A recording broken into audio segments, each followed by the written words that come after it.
As I began to withdraw my finger from the plant, now 2 knuckles deep, the pegs twitched before a searing pain shot through the bones of my hand.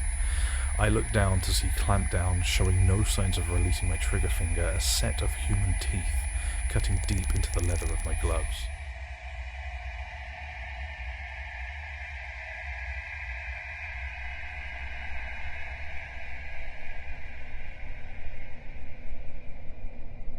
The trees and flowers have started to mutate, those that appear to still be alive anyways.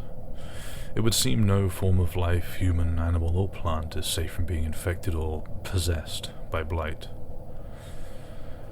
The first such case came to my attention whilst I was investigating a potential leviathan that designated the Thames as an appropriate area in which to inhabit. I had made my way to the south bank due to the abundance of taller buildings from which I could observe a large portion of the river, hopefully catching sight of the gargantuan creature. Upon my arrival, my interest was piqued when I noticed 1 or 2 of the plane trees situated there had a prominently distressing aspect to them. Their once olive green, almost patchwork bark had become a mass of what I could only assume to be flesh and skin. The London plane can grow quite large. The limbs and branches, when you stand close, appear to loom and fold over you, as if the body of the tree itself is arching to get a closer look. So, to approach what could already be perceived as an unnerving experience, let alone one that is now apparently formed of living tissue, was not one I particularly wanted to spend too much time indulging in.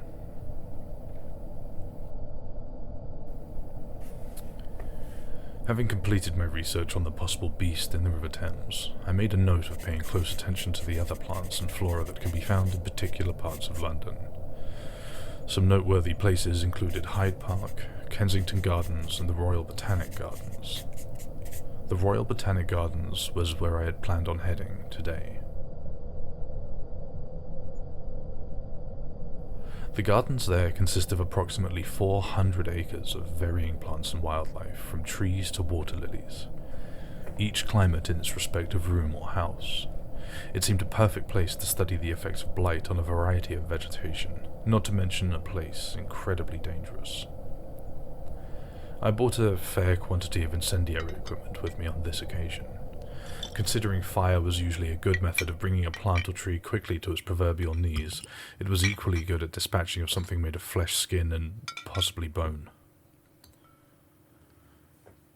I had made my way to the gardens with little difficulty.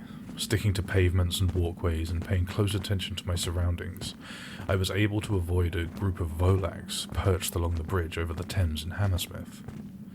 This caused me to walk a little further west along the river to cross at King Edward Bridge.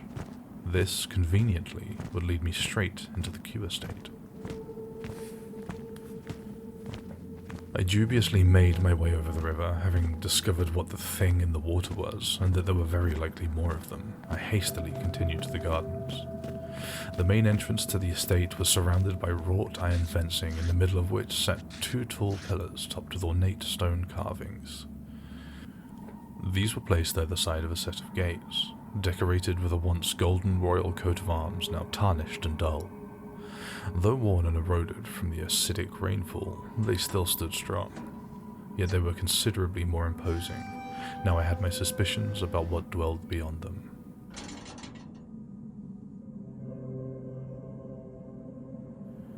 I walked along the path of what previously had been rectangular flower beds and exuberant bushes, tenderly cared for and segregated by sprawls of lush green. However, I couldn't avoid a sinking feeling in the pit of my chest when met with the sight of an expanse of greying, wilted and overgrown grass, periodically broken apart with slabs of quagmire of indiscriminate shape. The path itself had even become soft, seeming to give way underfoot. The leaves on the trees had mostly fallen, leaving the branches bare, like the fingers of a hand, reaching up out of the earth as if desperate to escape, buried alive and sinking deeper into the swampy mess around them. I did notice 1 or 2 blighted trees, but my curiosity was taken suddenly by a doe, seemingly as of yet unaffected by blight. Yet visually starved, it had no problem prancing and leaping through the reeds and marsh with seemingly little effort. Seldom do I see an animal that is not a threat to my life. I found myself standing still and watching the deer as it made its way over to a small patch of lesser affected grass on which to graze.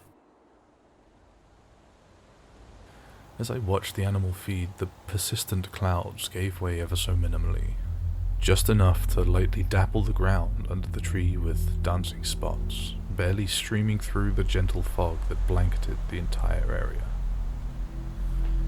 I sat there for a little while watching the scene unfold before me, something I didn't know I had long missed. As I did so, however, I couldn't help but pay nervous attention to an out-of-place array of vines and creepers that had sprawled and laid across the floor like tentacles. My eyes followed those that I could easily observe to a group of bushes and shrubs maybe 20 or 30 yards from the deer, all taken by Blight. The once green bushes were now a mass of pale puce and crimson. The ground around them had turned a dark maroon, something I had never before seen. As I looked closer, I could see the bushes twitching and almost pulsating as if they were breathing. The red of the floor appeared to be leaking out of the plants themselves. For what purpose, I don't know. The leaves, now looking like disorderly flaps of skin, glistened with the red substance in the thin light that sought its way through the clouds. God, it's blood. Whilst looking at the putrid, blood-drenched thicket, I noticed in my periphery one of the tendrils originating from the bush twitching and writhing gently. As I kept my gaze on the vine, I traced it to its end where I saw the deer, chewing and pulling, completely unaware as another tendril arose behind it. I had just made my way over 5 miles across a London riddled with things that want me dead, bringing little to no attention to myself, and yet, for reasons unbeknownst to me, I was waving my arms, clapping and shouting to frighten the deer away, trying to spare it from whatever fate it was about to befall. The doe alighted instantly and stared at me. Perhaps my spasmodic attempts to save its life startled it, or maybe just confused it. But it just stood there, as if frozen. Before she could move, the tentacle-like appendage rose high above the animal and came whipping down, wrapping the deer and very nearly shearing her in half. Like a boa constrictor, it squeezed and twisted as thin white hair-like threads percolated out of the vine and wriggled their way under the skin of whatever part of the deer was nearest. The animal bleated and groaned unbearably as more vines and tendrils wrapped around it, tugging and pulling as it struggled for freedom. Slowly the vines dragged the deer, now mostly motionless, back towards the group of blighted bushes, staining a crimson-imbued path that struck vividly across the grey vista, leaving a shocking image, like a sign that seemed to tell me no entry. Maybe I should have taken the omen a little more seriously, but I refused to let the event stop me from understanding what it was I had just seen. With a heavy heart and new recognition that the very floor beneath me could be a minefield, I looked several steps ahead of me as I continued my way to what I had planned as my first destination in Kew Gardens, the Temperate House.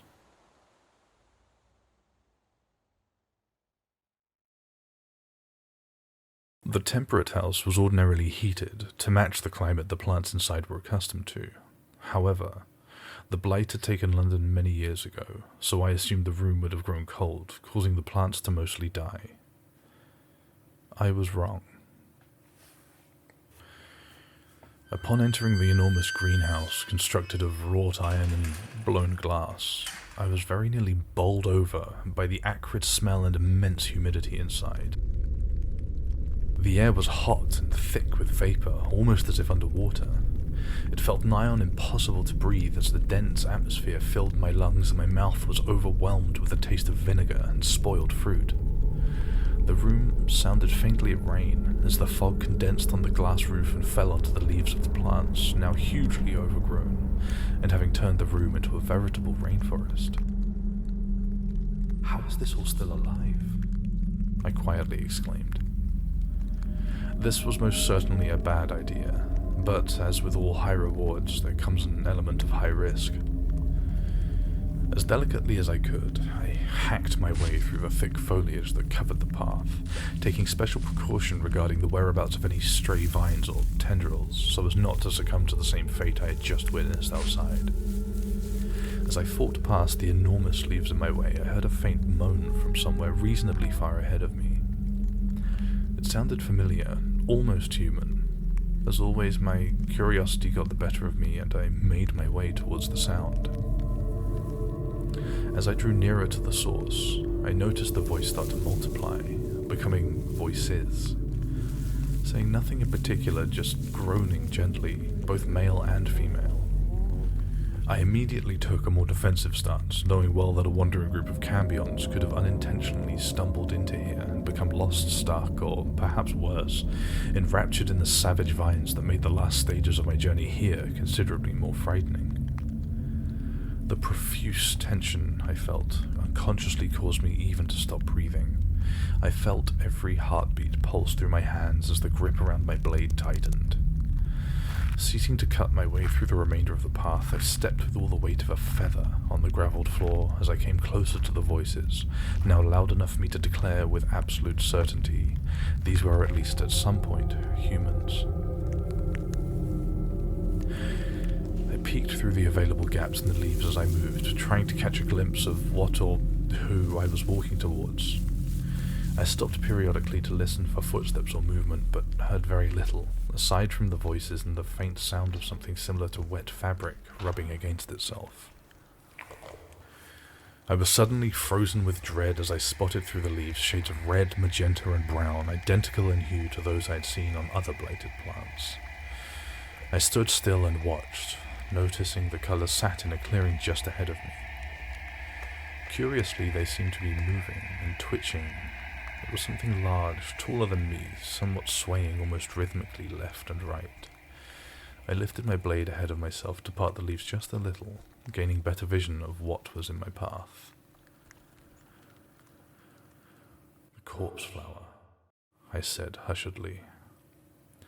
Before me stood the Titan arum, better known as the corpse flower, particularly famous for its stench and enormous size. The petals, if you can call them that, are said to resemble rotting meat, in order to attract beetles and flies on which it feeds. The smell, I'm certain, assisted in maintaining this illusion.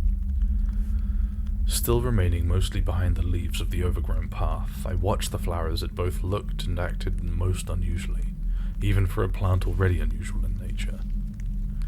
In the middle of the large, fan-like petals, similar to the tutu of some grotesque ballerina, is a large appendage that grows straight up, ordinarily yellow or pale cream in colour.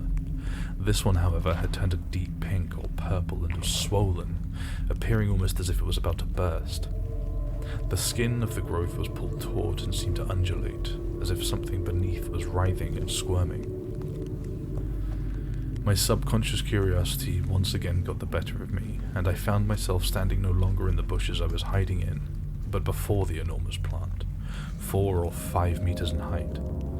The floor had become boggy and damp, small pools and puddles gathering in the recesses and dips of the mud around the flower.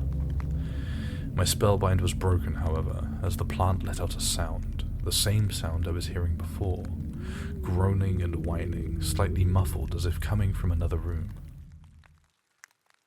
I didn't know they made sounds. I chuckled to myself.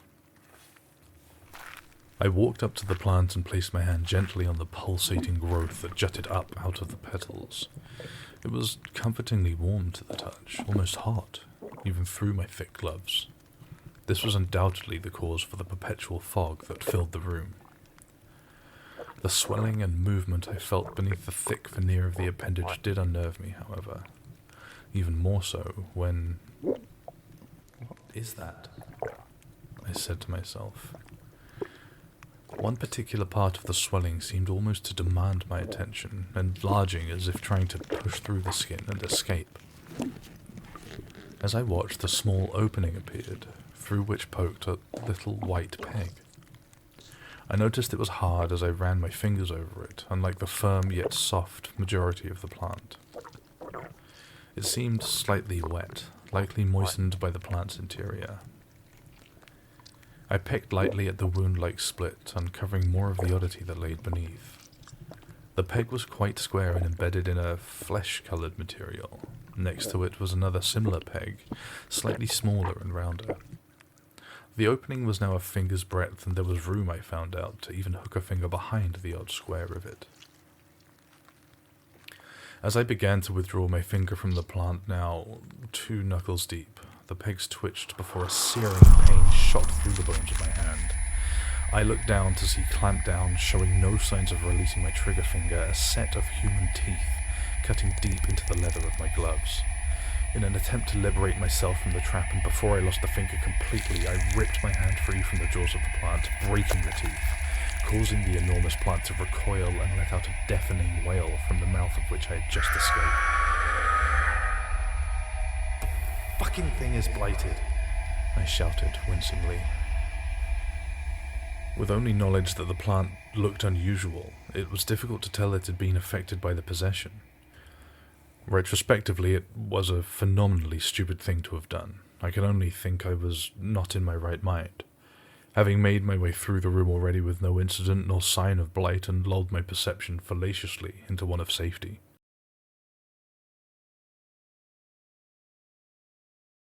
As I held my hand tight, hoping to restrict the loss of blood and praying not for infection or any other form of unwelcome affliction, I looked up at the plant, arching back as the mouth, minor in comparison to the overall size of the enormous stamen, screamed.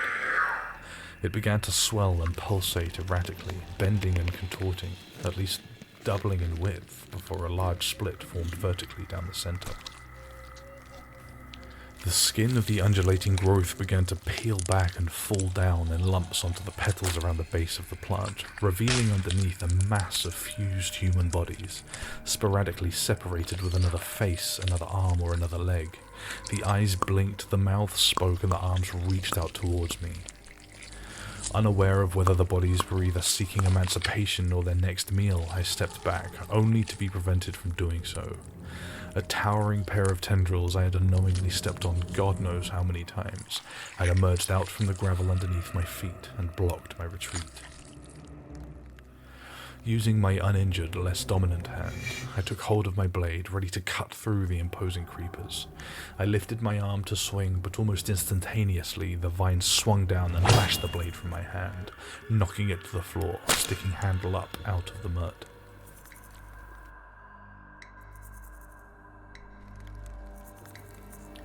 I stepped away from the vines in an attempt to create some distance between myself and them, but before I could react, they had whipped around me, wrapping and lifting me into the air, leaving me dangling. One of the tendrils had wrapped around my foot as the other came to sight in front of me, tauntingly, as my satchel slipped up off my shoulders and fell to the floor below. Fine white fibers began to poke through the skin of the vine that seemed to almost be looking at me. They extended and reached towards me as it slowly closed the distance, getting nearer and nearer to my face. Without warning, the vine began to wrap itself around my body, the invasive threads feeling all over as it slithered, spiraling around me. However, the thread seemed to be struggling to find entry. The tough leather of my trench coat appeared to be too hard for them to penetrate. Noticing this, I saw an opportunity to escape. I began to wriggle through my jacket, like a moth leaving its cocoon. I tried to slide out, the grip of the vine around my body tightening. I managed to free my arms, and then fold my jacket over the vine that wrapped around me, using it as leverage to push myself free, and simultaneously slipping my foot from the boot the accompanying tendril was holding me by. I disentangled myself from the creepers and fell to the floor, cushioned by the mud, softened by what I discovered to be most likely blood. Immediately I picked up my satchel and ran for my blade, a task made considerably more difficult with only one boot. The tendrils threw my things aside, lashing at me as I dived for the blade. I rolled gymnastically and alighted to my feet before running with intent to harm or kill towards the undulating mass of coagulated people, what I assumed to be the heart of the plant. As I neared the plant, however, several more tendrils shot up out of the floor, preventing access to the organism's vitals. I stopped in my tracks and turned to run back into the bushes. As I did so, tendrils from beside me pierced up through the floor, sending mud flying and very nearly knocking me to my feet. I made haste towards the exit, running through the bushes. As I did so, the various leaves and thorns whipped and scratched at me, tearing my shirt and face, the tendrils matching my speed alongside, diving in and out of the ground, blinding me with thrown dirt and grit. I caught sight of the exit and began to desperately run without technique through the thicket, losing my other boot in the mud. I neared the way out, but my escape was thwarted by what must have been 6 tendrils coalesced in front of the open door. I skidded to a halt in the mud and immediately turned back, running in any available direction, just looking for another method of escape.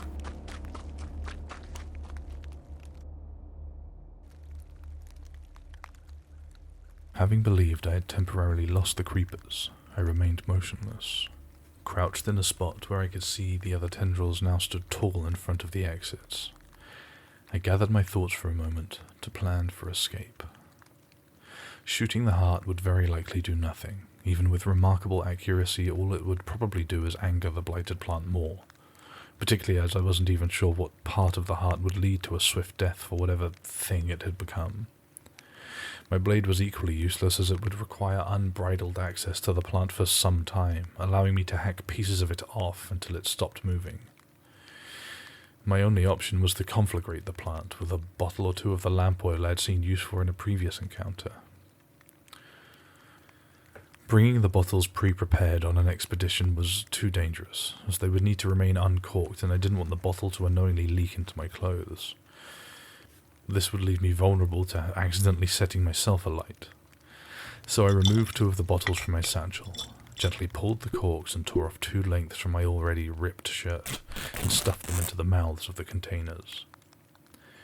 I could see the main body of the plant standing tall in the clearing, seeming as if it was looking for me. It arched around, the mass of eyes it had absorbed scanning its surroundings. And before it laid my coat, containing my journal and other things I really did wish not to burn up with the plant. I did not want to alight the bottles too preemptively, so as not to turn myself into a beacon and risk the plant noticing me doing so. So very slowly, without sound, I crept closer to the monstrosity, planning my escape.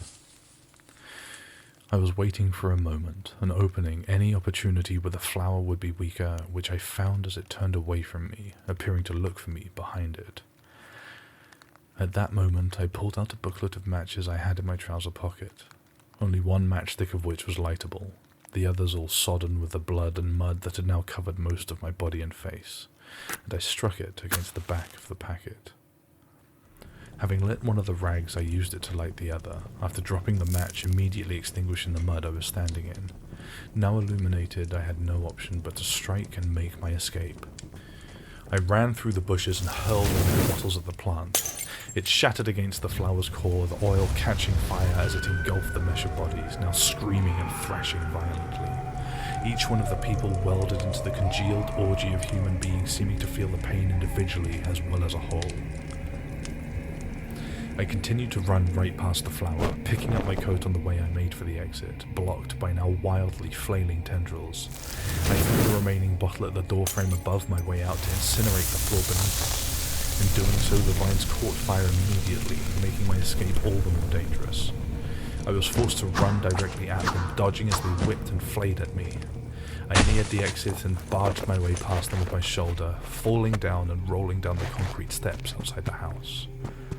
I swiftly got to my feet upon reaching the bottom of the steps, and continued to run with all my might, not once looking back until I had cleared a significant distance. Now utterly exhausted, I was forced to stop and catch my breath. Gasping almost uncontrollably, I turned to see if I was indeed safely away. There was not a tendril, nor creeper, nor vine in sight. All I could see was the enormous greenhouse, shining a blinding orange, the sound of shattering glass partnered with the wailing of the blighted flower, now comfortably distant. For a few moments I watched as the place burned, before looking down at my feet, bootless and wearing holed socks, saturated with blood and dirt. I then looked back up at the flaming greenhouse, the location of my boots. Fuck.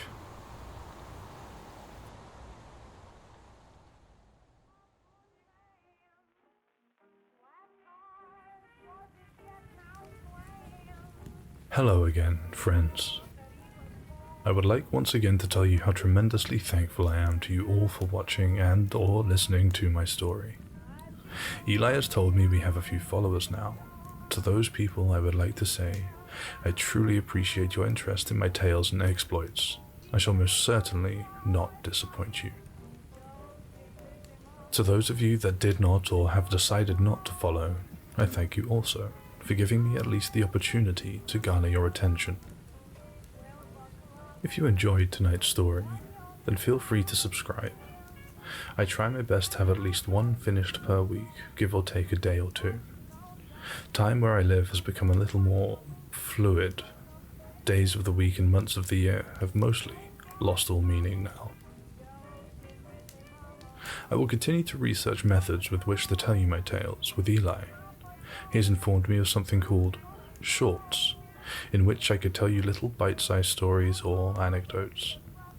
We have previously experimented with one or two of these. I hope you like them. If anyone watching has any questions or comments, then please do not hesitate to write them in the comments section.